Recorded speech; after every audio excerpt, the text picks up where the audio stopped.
Vamos a estudiar Juan capítulo 9. El título es El ciego que Jesús usó para darle una paliza doctrinal a los fariseos. Un día Jesús iba pasando y vio cieguito de nacimiento a un hombre. ¿Se imaginan toda la vida sin saber qué son los colores, cómo son los pájaros, cómo son los árboles? No saber cuál es el azul, el verde, el amarillo, el naranja. ¿Te imaginas un mundo a oscuras donde solo conoces el gusto, el olfato, el tacto, el oído? Puedes escuchar música, puedes hablar con personas, pero no sabes cómo son, no sabes cómo es tu mamá, no sabes cómo es el cielo, nunca has visto las estrellas. Es horrible. Gracias a Dios que nos dio todos los sentidos, ¿verdad? Dile gracias. Tener los sentidos es algo hermoso. ¿Qué sería tu vida si no pudieras escuchar? Si no pudieras ver, si no pudieras oler. Mucha gente cuando está enfermo y no puede oler y no le sabe la comida, se deprimen. Imagínense toda la vida sin ver. Y Jesús iba pasando por ahí, de nacimiento, era el ciego. Sus discípulos iban con él y le preguntaron: Rabí, ¿qué significa rabí? Maestro. Rabí, ¿quién pecó?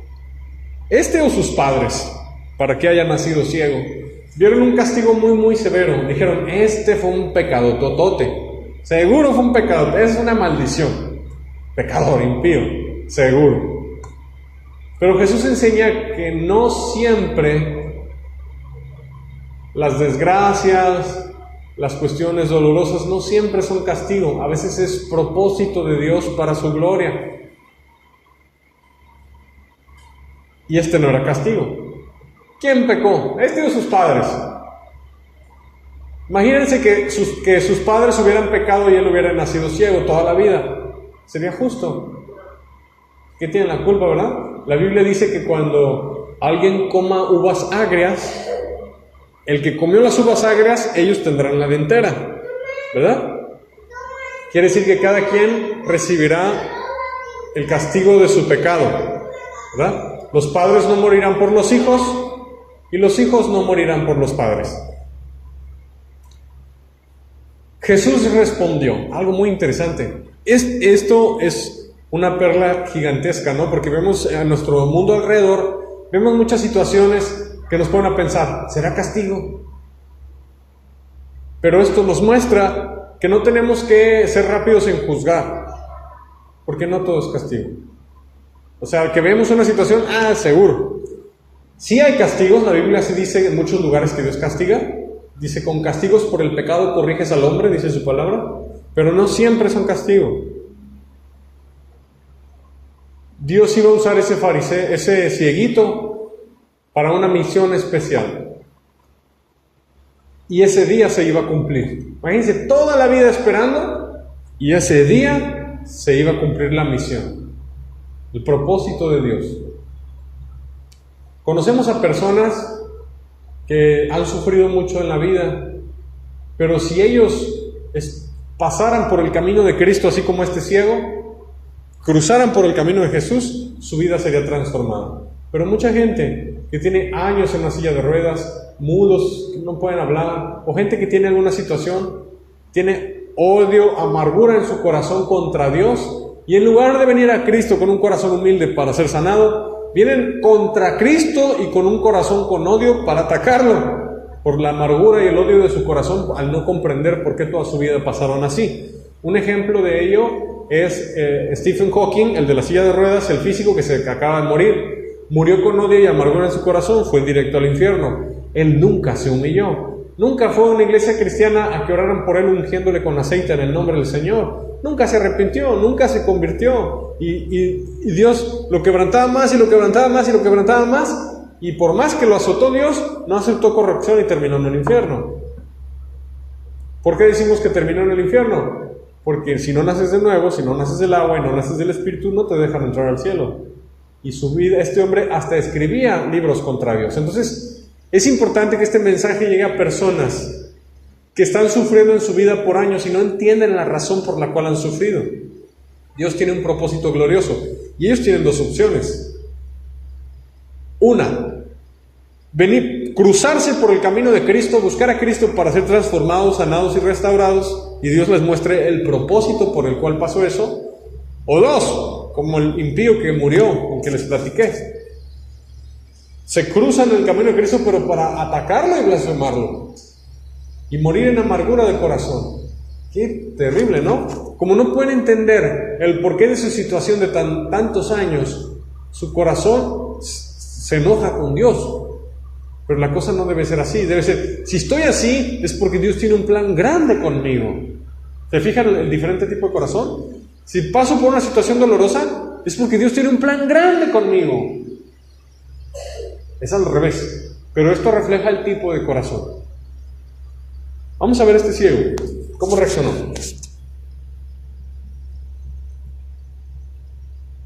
Jesús dijo, verso 3, no es que pecó ni sus padres. Ahí los discípulos como que, yo creo que fruncieron el ceño. No es porque pecó, tampoco sus padres pecaron, entonces ¿por qué está ciego? De ahí se agarran los ateos. Ay, si existiera Dios, ¿por qué pasa esto? ¿Por qué pasa lo otro? A ver, ¿dónde está? No saben que Dios tiene propósitos. ¿Y qué es más importante, la vida eterna que la vida terrenal? Repite, abre tu boca, di esto. Es más importante la vida eterna que la vida terrenal. Así que Dios haga lo que tenga que hacer para que nos salvemos. ¿Sí me entiendes ese razonamiento? Importa más la vida eterna. Y si Dios tiene que hacer algo porque Él sabe, pero que va a ser provechoso para que mucha gente pueda entrar al reino de los cielos, gloria a Dios que lo haga. Te pongo un ejemplo. Un fisiculturista o un artista así muy guapo, que por su belleza física cae en pecados sexuales, cae en vanagloria, cae en amor al mundo porque todos quieren estar atrás de él, etc. Es bueno en el deporte, es famoso, pasa un accidente, acaba en silla de ruedas así medio chueco y su cara quemada. Y se enoja con Dios. Al contrario, si no hubiera hecho eso, Dios estaría en el infierno. Pero eso fue para, hey, busca lo celestial, no lo terrenal, porque vas caminando rumbo al infierno. Tengo que pegarte, porque si no te pego no entiendes. Así es el hombre, si no nos pegan no hacemos caso. Si no nos pegan, no hacemos caso. Y Dios ha tratado con mucha gente bien duro para que se salve. Importa más la vida eterna. La vida de un ratito, cuando mucho 100 años, 120 cuando mucho. Allá nos ponen otra vez 2 ojos, nos ponen otra vez 2 manos, allá nos enderezan la cara. Allá vamos a tener un cuerpo de gloria regenerado. La vida se pasa rápido. Pero ¿me entiendes cómo el mundo ve cosas, no las entiende y se enoja contra Dios, o hasta dicen que Dios no existe, porque no entienden que Dios tiene propósitos y que sus planes no se cumplen en un día? Él se toma su tiempo. ¿Cuántos años tenía ese ciego? No sabemos. Yo le calculo como unos 30. No sabemos. Pero sí quiero que me entiendas esa parte. Dios sabe lo que hace. Dios es soberano. No alterques con Dios. Eso es algo bien necio, altercar con Dios. La Biblia dice, dirá el jarrón de barro al que lo hizo, ¿por qué me has hecho así? ¿No tiene Dios potestad para hacer un vaso para destrucción y uno para gloria? Dios hace lo que quiere. Altercar con Dios es algo muy necio. Al contrario, Él espera de nosotros que si creciste en una familia donde te fue muy mal, le des gloria. Tú sabes, Señor, ¿por qué me pusiste ahí? Que si alguien no tiene un bracito, tú sabes, Padre, yo te alabo. Que si alguien luchó con una enfermedad muchos años, tú sabes, Señor, yo estoy en tus manos. La gloria y la honra a ti. Gracias. Porque tal vez si no hubieras hecho eso en mi vida, quién sabe dónde estaría yo. Y ahora estoy buscándote, escuchando tu palabra. ¿Sí me entienden? Incluso al apóstol Pablo le tuvieron que poner un aguijón. Un aguijón, porque Pablo se lo llevaron al tercer cielo y vio cosas que ni tú ni yo hemos visto. Y cuando regresó de su viaje al cielo, Dios le puso un aguijón. ¡Ay! Y los aguijones pican todo el tiempo. Y Pablo le rogaba a Dios, Señor, quítame el aguijón. Y Dios le dijo, no. Le dijo 3 veces Pablo, quítamelo, Señor. No, bástate mi gracia. Mi poder se perfecciona en la debilidad. Repite esa frase, bástate mi gracia. Mi poder se perfecciona en la debilidad. Y la humanidad no entiende eso. Este ciego, tantos años de ceguera, forjó en él un corazón humilde, un corazón limpio para con Dios, que ahorita lo vamos a ver en acción, Fue más certero en la predicación del Evangelio que los discípulos. Una mujer, vimos la samaritana el domingo pasado, que arruinó su vida, pero Jesús la restauró, evangelizó un pueblo entero. Un ciego, toda su vida, años y años de ceguera, pero cuando Jesús le regresa la vista, va y le predica en su cara al cuartel de los archienemigos de Jesús. Donde estaban los más impíos de los más impíos, el cuartel mismo de los enemigos, la fortaleza inexpugnable de los acérrimos enemigos de Jesús. Ahí fue este ciego a predicarles en su cara. Hay unos que le predican al vecino, otros le predican al amigo, otros al familiar, pero hay un grupo de locos que le predican a los narcos, le predican a los asesinos, predican en lugares donde venden droga, exponen sus vidas al peligro. Este ciego era de ese tipo de predicadores. Si amas, empiezas a hablar a todos a Jesús, pero si amas más, te metes en peligro por causa de Jesús. ¿Sí me entienden? Y este ciego ya estaba preparado. ¿Qué tengo de perder? Ya llevo años de ciego, voy a ir a predicar. Y si me matan, mejor, ya sé que Jesucristo salva. Este ciego sí es un predicadorazo. Pero se fijan cómo el proceso ayuda. Y si necesita Dios meterte en olla de presión, créeme, lo va a hacer. ¿Lo va a hacer? Los mejores predicadores, los mejores siervos, y digo mejor no en cuestión de que supere a los demás, digo mejor en cuestión de calidad y frutos. Los mejores predicadores han sido los que han pasado por procesos más duros. Moisés, tan solo Moisés, quebrado, rechazado, despreciado, lo perseguían para matarlo, asesino, en el desierto, se casó con una negrita. No despreciamos a las negritas, Dios los hizo, pero en ese entonces era así algo como despreciable. Uno de los oficios más bajos, de los más bajos, pastor de ovejas en el desierto, y de cabras y todo eso. Moisés de estar en la cima, príncipe de Egipto, paz, hasta abajo, 40 años, pero fue uno de los ministerios más grandes de toda la Biblia. ¿Proceso o no proceso? Y aparte tartamudo. ¿Proceso o no proceso? Te digo algo, si Dios te va a usar, Dios te va a refinar en fuego y duele mucho. Mucho, duele mucho. Dice, te pasaré por el fuego, te pasaré por el agua y después te sacaré abundancia. Este ciego era ese caso y necesitas saberlo. Señor, dame la fuerza, si me vas a meter en fuego, dame la fuerza, pero que salga bien transformadito. ¿Verdad? Vas a heredar el reino de los cielos. Dios te tiene que capacitar. ¿Cómo es el entrenamiento militar para un piloto de la Fuerza Aérea? ¿Cómo es? Levántese 4 de la mañana a correr, a desayunar, a estudiar. Está bien difícil ser militar. No ves a tu familia, estás de aquí para allá, te entrenan, pruebas de resistencia, pruebas de dolor, pruebas psicológicas, y estás que ya no puedes. Pero ¿cómo es un piloto militar? ¿Qué prefieres? ¿Que si te subes a un avión maneje un piloto civil o maneje un piloto militar? Militar. Porque el civil al primer susto se bloquea, no sabe qué hacer, y el militar está probado en fuego. Está entrenado para saber volar un avión cuando estallaron los 2 motores y se le reventaron las ventanas y ahí es una latita flotando. El militar sabe hacer las cosas, está entrenado. Y si Jesús quiere hacernos reyes y sacerdotes para reinar con Él, nos necesita entrenar y lo va a hacer. Así que no seamos quejosos, amargados, demos gracias y gloria, ¿verdad? Dice, no es que pecó este ni sus padres, sino para que las obras de Dios se manifiesten en él. ¿Para que qué? Para que obras de Dios se manifiesten en él. Verso 4. Me es necesario hacer las obras del que me envió, entre tanto que el día dura. La noche viene cuando nadie puede trabajar. Entre tanto que estoy en el mundo, luz soy del mundo. ¿Qué estaba diciendo Jesús? Que ese era el tiempo de creer en Él para ser hijo de luz. Pero Jesús se iba a ir y el mundo iba a ser otra vez cubierto en tinieblas. Y si no creías a la palabra de Cristo, te ibas a quedar en tinieblas. Después de haber dicho esto, Jesús, que luz soy del mundo, escupió en tierra e hizo lodo con la saliva.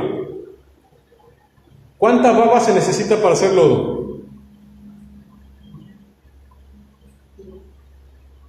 ¿Cuántas veces escupió? No dice. Eso yo creo que fue algo como repugnante. ¿Cómo si Él es el Mesías, hace lodo con baba? ¿No puede hacer lodo con agua? ¿Por qué hizo lodo con baba? ¿Se fijan cómo Jesús no hacía ni hace lo que el hombre cree que Dios tiene que hacer? Los métodos de Dios no son los métodos del hombre. ¿Ustedes imaginan a Jesús? ¿Cómo te imaginas a Jesús en tu mente? Espero que no se lo imaginen como los cuadros católicos, Yo me lo imagino como típico judío, así con la nariz medio así, cejas negras, cabello medio crespo, su barbita. Imagínenselo escupiendo. ¿Ese es el Jesús que ustedes imaginan? Eso hacía que la gente se quedara así, ¿verdad? ¿Por qué hizo lodo? Dice aquí que le puso lodo en los ojos al ciego. ¿Por qué hizo eso? ¿Tendrá una enseñanza eso? Claro que sí. ¿Por qué? ¿Alguien sabe por qué él hizo baba, hizo lodo con baba y le puso en los ojos al ciego? Nadie sabe. Les explico. ¿Cómo hizo Dios a Adán? ¿Cómo hizo Dios a Adán? Con lodo. El lodo tiene que estar mojado, ¿verdad? Con algo que salió de Jesús. Tomó algo de la tierra y algo que salió de Jesús. Él es el que sostiene todas las cosas. ¿Qué les estaba diciendo la gente con ese milagro? Yo soy el que hice a Adán. Y así como hice a Adán, a le voy a poner glóbulos en los ojos. Hizo lodo, se lo puso y dijo: ve al estanque de Siloé y lávate. Y fue, Siloé significa enviado, fue, se lavó y regresó viendo. Con ese milagro Jesús estaba diciendo en indirecta: yo hice a Adán, soy Dios. Eso estaba diciendo Jesús. Y de la misma manera como hice a Adán haciendo lodo, a también le regresé la vista. Con ese milagro le estaba diciendo a sus enemigos que Él fue quien hizo a Adán. Algo impresionante. Era un milagro espectacular. Cuando regresó viendo, los vecinos se le quedaron viendo. Se parece al ciego, pero tiene algo raro, le veo algo raro diferente. ¿Será? Los vecinos dicen que se sorprendieron mucho. Decían: ¿que no es el ciego que antes pedía limosna? Unos decían: sí, él es. Y otros: no, a él se parece. Y el ciego decía: yo soy.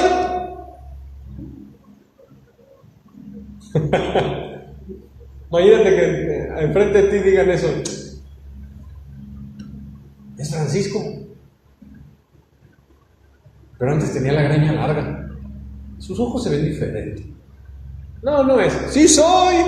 Jesús me cambió, ¿verdad? Le dijeron: ¿cómo te fueron abiertos los ojos? En su vida ellos habían visto a un ciego recibir la vista. Pregunta para ti: ¿antes en la Biblia algún ciego había recibido la vista? ¿Antes de Jesús? ¿Era un milagro nuevo? ¿Nacías ciego? Te amolaste hasta que te mueras. Elías sanó a un ciego, Eliseo sanó a un ciego, Moisés sanó a un ciego, Abraham sanó a un ciego,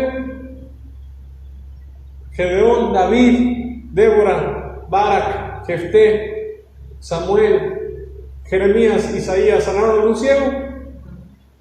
Que Jesús venga sanando ciegos era un milagro muy impactante. Eso solo lo puede hacer Dios. Y Jesús demostró con el lodo que solo Dios puede regresar la vista a los ciegos. El ojo es un órgano muy impresionante, muy, muy impresionante. Tú ves los ojos de una persona y puedes saber cómo está espiritualmente su vida.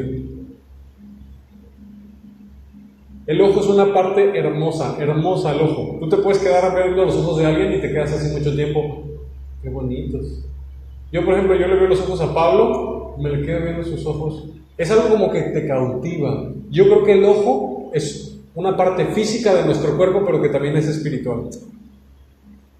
Nuestra mano no es espiritual, nuestro pie no es espiritual, nuestra cabeza no, pero nuestros ojos sí. Es la parte espiritual que Dios nos dio. Son las ventanas del alma. Cuando tú ves a los ojos de una persona, tú puedes ver su espíritu. Y también puedes ver los demonios que trae adentro. ¿Qué pasó? La gente le dijo, ¿cómo te abrieron los ojos? Y el ciego empezó a evangelizar. Respondió y dijo, aquel hombre que se llama Jesús hizo lodo, me untó los ojos y me dijo, ve al Siloé y lávate. Y fui y me lavé y recibí la vista. Ese milagro también tiene otra enseñanza. Cuando te lavas con el agua que Jesús te indica, recibes la visión espiritual. Cuando estás pasando mucho tiempo, tú y yo éramos ciegos espirituales, no conocíamos la voluntad de Dios, estamos extraviados y nos lavamos constantemente con este libro tan bonito que se llama la Biblia, la palabra de Dios. El lodo de nuestros ojos, de años y años de pecado y de inmundicia, ese lodo se fue cayendo. Teníamos unas costras satánicas pegadas en los ojos, pero una cosa pegada. Y cuando, ¿te acuerdas cuando empezaste a leer la Biblia que se empezó a caer? ¿Te acuerdas cuando se empezó a caer? Se te quitó lo idólatra, se te quitó lo ladrón, se te quitó lo mentiroso, se te quitó lo avaro, y se fueron cayendo los pedazos de lodo. Porque obedeciste a Jesús. Jesús le dijo al ciego, ve y lávate. A ti también eras ciego, te dijo, ve y lávate. Y fuiste al agua de su palabra y te lavaste y regresaste viendo. Qué bonito, ¿no? Le preguntaban al ciego, ¿dónde está? Y el ciego dijo, no sé. Entonces agarraron al ciego y le dijeron al ciego, vamos a ir con los fariseos, ¿verdad? Ahí, Jerusalén. Lo llevaron al que había sido ciego y era día de reposo. Los fariseos estaban muy molestos porque era día de reposo cuando Jesús sanó. En la Biblia nunca dice que era pecado sanar en sábado, pero ellos se enojaban porque consideraban como trabajar en sábado. Y dice que aunque la iglesia de Cristo, aclaro según Hechos 15, el libro de Gálatas y Colosenses, la iglesia no guarda el sábado. Colosenses dice, nadie te juzgue por comida, bebida, luna nueva, días de fiesta o días de reposo, lo cual es sombra de lo que ha de venir. Y Hechos 15 dice que la iglesia no guarda la ley de Moisés. Ese es otro pacto. Entonces trajeron al ciego y le preguntaron otra vez los fariseos, ¿cómo recibiste la vista? Y él les dijo, me puso lodo en los ojos, me lavé y recibí la vista. Entonces los fariseos decían de Jesús, este hombre no puede proceder de Dios. Si sana en sábado, ¿cómo puede proceder de Dios? Y le decían al ciego, el que te sanó es pecador. Y el ciego dijo, si es pecador, no sé. Una cosa sé, que yo antes habiendo sido ciego, ahora veo. Entonces, hubo una discusión fuerte, se enojaron los fariseos y mandaron llamar a los papás. A ver, ¿este es su hijo? El que era ciego. Los papás dijeron, si este es nuestro hijo, si era ciego, pero ¿cómo ve ahora? No lo sabemos, pregúntenle, ¿tiene edad suficiente? ¿Saben por qué dijeron esto los papás? Porque los papás le tenían miedo a los hombres, prefirieron quedar bien con los fariseos antes que con Dios. Ya está adulto, pregúntenle a él, porque los fariseos acordaron que si alguno confesara a Jesús como Mesías o se hacía discípulo de Jesús, lo expulsaran de la sinagoga. En el mundo judío, expulsarte de la sinagoga es algo muy fuerte. Significa que te quedas sin clientes, significa que te quedas sin amigos, significa que te quedas sin familia, significa que pierdes todo social, económica, laboralmente. Ya no te consideran judío. Era algo, un precio muy alto que pagar, y les asustó a los papás y no estaban dispuestos a pagar ese precio, ni aún viendo a su hijo sano. Qué terrible, ¿no? Que hoy en día las familias, Jesús les restaura a su hijo borracho, Jesús les restaura a su hijo drogadicto, y prefieren literal ver a su hijo drogadicto, borracho, al borde de la muerte, antes que cristiano cargando una Biblia y evangelizando. Muchas familias así son de ciegas, como los papás de este ciego eran ciegos ellos. Esta historia es una historia de lo que sucede en la conversión de todos los creyentes en Cristo alrededor del mundo. La familia del ciego no era convertida. Se quedaron incrédulos y lo más probable es que no se salvaron. Este ciego entró solo, sin papás, al cielo. ¿Cómo ves a tu hijo de toda la vida sano, tu chiquito, el que amas? El que mendigaba en la calle, tantos años mendigando, quemándose con el sol, casi lo mata un caballo, porque no ve. Tantas experiencias dolorosas de años, y lo sanan, y no crees en el Mesías ni aunque lo sanen. ¡Qué dureza de corazón! Con razón merecen el infierno. Y eso pasa.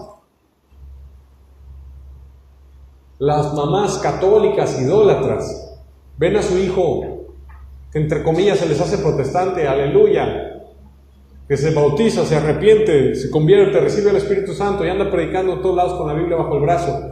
Y como ya no es idólatra su hijo como ellos, ya no toma, ya no convive con las inmundicias de la gran ramera, el catolicismo romano, prefieren ver a su hijo como antes. Qué cosa tan espantosa.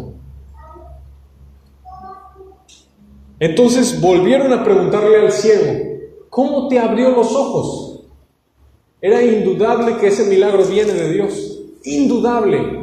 Abrir ese milagro que ustedes ven fue uno de los milagros más evidentes y más claros que Jesucristo es el Salvador del mundo, Dios en carne, Dios Todopoderoso, todas las letras con mayúscula. Cuando escriban la palabra Dios, escríbanlas todas con mayúscula, todas. Cuando estén escribiendo, nunca pongan el nombre de Dios en contracción. Por ejemplo, hay palabras, frases como Dios quiera o Dios te bendiga, que lo ponen solamente, por ejemplo, DTB. No hagan eso, el nombre de Dios no se contrae. Es un nombre santo que merece honra, gloria y respeto. Eso es pecado. Entonces, el ciego les dijo, ¿por qué me vuelven a preguntar? Ya les dije, ¿acaso ustedes también se quieren hacer su discípulo? Pero los fariseos le dijeron, da gloria a Dios, sabemos que ese hombre es pecador. Si es pecador, no lo sé, una cosa sé, yo era ciego y ahora veo. ¿Ustedes se quieren hacer sus discípulos también o por qué me preguntan tanto? Tú eres discípulo de ese, nosotros de Moisés. Moisés es discípulo de Jesús, ellos no eran discípulos de Moisés, eran discípulos del diablo. Dice, nosotros sabemos que Dios le habló a Moisés, por respecto de ese no sabemos de dónde es. Y el hombre les dijo, el que era ciego, pues esto es lo maravilloso, que ustedes no sepan de dónde es, y a mí me abrió los ojos. Y el ciego aquí empezó a darles una tunda a los fariseos, verso 31. Sabemos que Dios no oye a los pecadores, pero si alguno es temeroso de Dios y hace su voluntad, a ese oye. Fíjense, Dios no oye a los pecadores, pero si alguno es temeroso de Dios y hace su voluntad, se oye. El ciego le estaba diciendo, ¡ay, están en la baba! ¿Quién puede ser pecador y abrir los ojos de un ciego? Si ni los profetas pudieron, si ni Abraham pudo, ¿cómo un pecador va a abrir los ojos de un ciego? Piensen. Les puso una cachetadota al ciego, al cuartel de las avispas, al panal, directo ahí fue a meterse. Ese era el plan por el cual el ciego vivió tantos años ciego. Dios tenía un plan. Ese ciego era una flecha en la aljaba de Dios. ¿Saben qué es aljaba, verdad? Donde se guardan las flechas. Y ese fue el día en que Dios sacó la flecha, la puso en su arco, ¡pum!, y la usó. La Biblia dice que nosotros somos flechas en la aljaba de Dios. Y un día nos va a usar. Dile, yo soy una flecha tuya, en tu aljaba, y me vas a usar. Estoy esperando mi turno. Ya vi que usaste a muchos de mis compañeros. Sigo yo. Dios tiene su tiempo para usarte. Qué precioso, ¿verdad? Ya casi acabamos. Y el ciego les puso otra segunda cachetada. Esa fue la primera. ¡Pum! Ahí va la otra. Verso 32. Desde el principio no se ha oído decir que alguno que abriese los ojos a uno que nació ciego. Segunda cachetada. ¡Paz! Desde el principio no se oyó. Nadie le abrió los ojos a alguien que nació ciego. ¿O sí? No, pues no. Les estaba dando clases de Biblia a este ciego, el que nunca leyó la Biblia. Sí la oyó alguna vez, pero nunca la leyó. Esta es una enseñanza muy importante. Pongan atención, ya vamos a cerrar. Esta conclusión es muy importante. Uno nació de nuevo, y tiene una semana, un mes, no tiene ni un año de cristiano, pero nacido de nuevo, es más sabio que todos los líderes religiosos del mundo juntos, que todos los estudiantes de teología en el mundo juntos, que toda la gente religiosa de más prestigio frente al mundo juntos.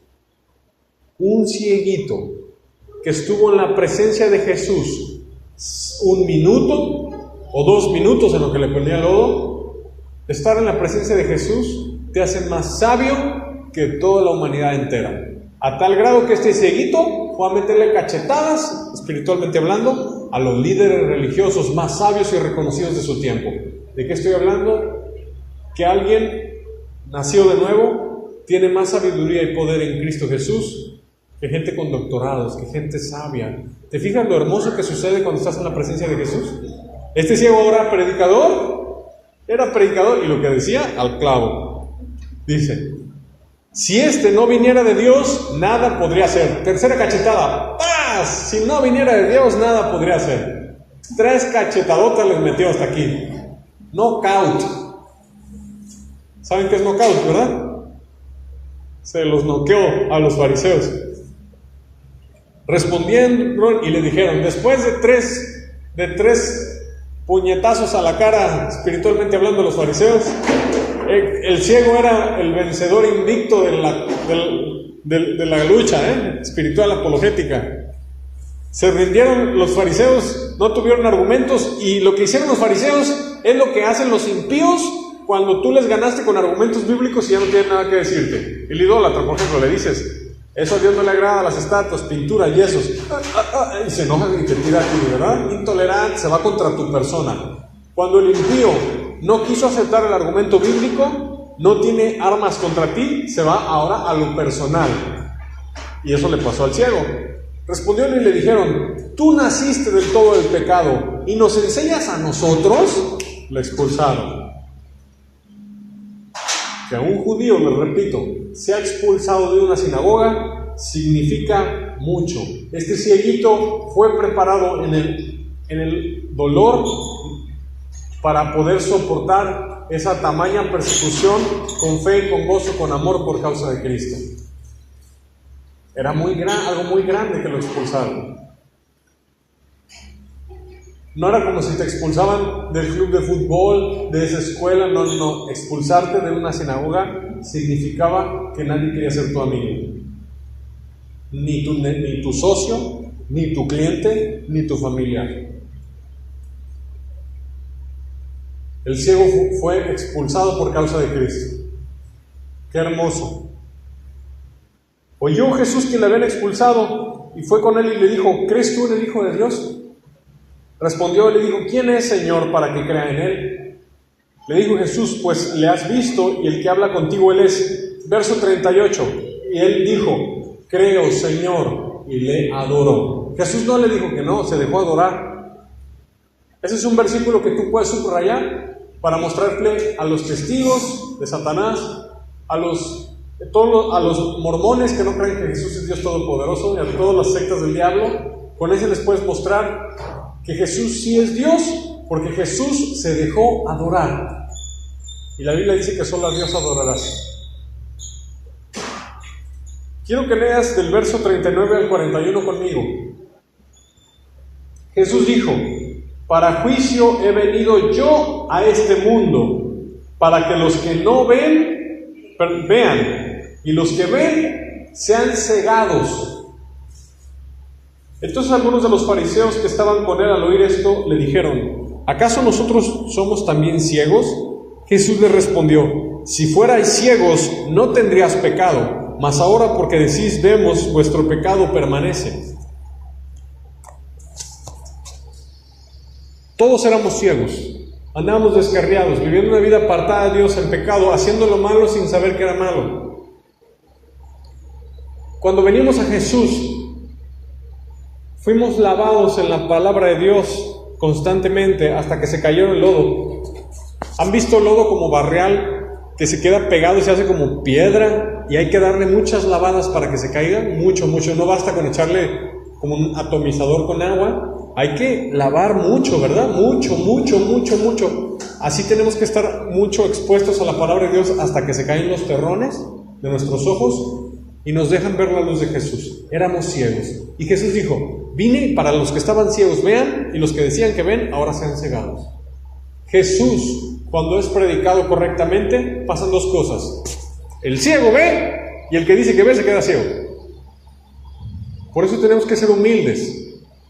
Dejar que Dios trate con nuestras vidas, para que no nos dé un castigo de ceguera judicial.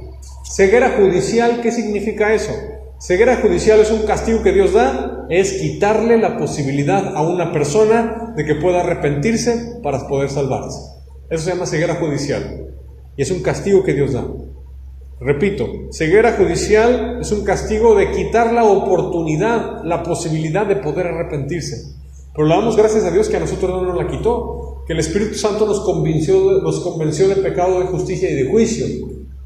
Y qué hermoso que tú y yo en tu casa podemos llegar a la Biblia, abrirla, y dice: lávame, Señor, déjame ver como tú ves, quita de mí toda ceguera, me arrepiento, me humillo, con Cristo estoy juntamente crucificado, ya no vivo yo, mas Cristo vive en mí, y lo que ahora vivo lo vivo en la fe del Hijo de Dios, el cual me amó y se entregó a sí mismo por mí. Dile: gracias, Señor Jesús, porque era ciego, pero ahora veo tu luz hermosa, que antes no la veía, pero ahora sí me dejaste verla. En nombre de Jesús. Amén. Y termino con un testimonio. Antes de convertirme, yo nunca volteaba a ver el cielo. Nunca. A mí me pasó algo muy extraño. Después de que me convertí a Cristo y recibí al Espíritu Santo, ahora volteaba a ver y decía: qué bonitas nubes, pero qué hermoso cielo, porque antes no me daba cuenta. Veía ver las estrellas y decía: qué hermoso. Yo veía a los viejitos estar sentados en una silla viendo los árboles, el viento, la naturaleza. Yo me burlaba. Y ahora digo: ya entiendo. Están viendo la gloria de Dios, la hermosura de su creación, porque toda la tierra está llena de su gloria. Pero el impío, el que está en tinieblas, que las tinieblas han cubierto sus ojos, no puede ver. Pero tú has recibido la vista con Cristo Jesús. Dale gloria. Gracias, Padre, en el nombre de Jesús. Amén.